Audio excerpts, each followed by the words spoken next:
Good morning, children. This is for 9th class and we are continuing with chapter 2.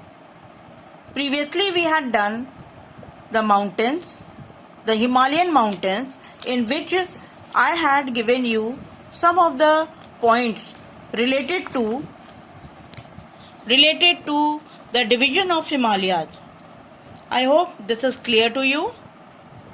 The division of Himalayas on the basis of river valleys, the Punjab Himalayas, the Kumaon Himalayas, the Nepal Himalayas, the Assam Himalayas and the Purvanchals. Now let us move on to the next topic, that is the northern plains. Northern plains are formed by the silt of the three main rivers, that is the Indus, the Ganga and the Brahmaputra, along with its tributaries. That means the whole of the plains are formed by the river Indus along with its 5 tributaries. I hope you know the names. Later on we will revise all the names of the tributaries. That is the Satluj, the Beas, the Jhelum, the Chenab and the Ravi river.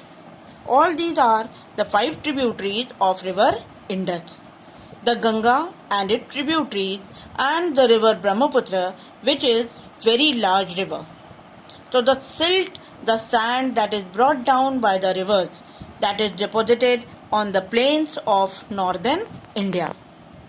This fertile plain is spread over an area of about 7 lakh kilometers square. It is about 2,400 kilometers long and 240 to 320 kilometers broad, which is densely populated region. Because this is very fertile, lot of agriculture is done over here, so a good number of people are living in this northern plains to do agriculture, because of which it is densely populated. This fertile region with adequate water of the rivers and favorable climatic conditions is agriculturally very productive part of India. This region is agriculturally very good because it has good fertile silt which the rivers have brought. Now there are 3 courses of the river: the upper course, the middle course and the lower course. Now what do you mean by upper course? See the diagram over here. The upper course is the mountainous region from where the river is flowing down. And as the river is flowing down, it is moving very fast. The volume of water is very less. So the flow of the river is very fast due to the slope of the mountains. Here you see. So this is the upper course.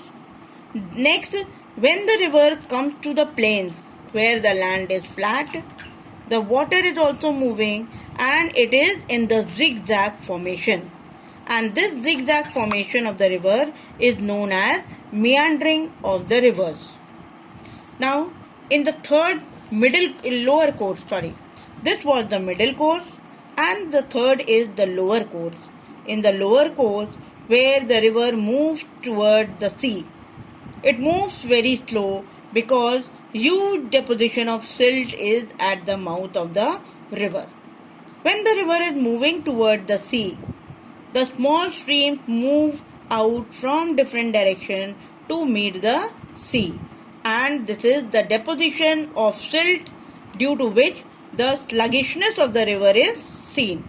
So these are the 3 main courses of the river: the upper course, the middle course and the lower course.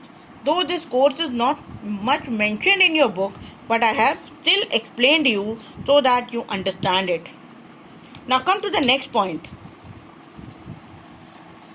In the upper course, the work of the river is erosion, as the water flows very fast due to the slope of the land. In the middle course, the river enters the plains and the flow of the river is slow. The zigzag flow of the river is called meander. I have already explained you. The work of the river here in the middle course is erosion and deposition. It erodes the things, and also at some places the same eroded material is deposited. Now come to the next point, the lower course of the river.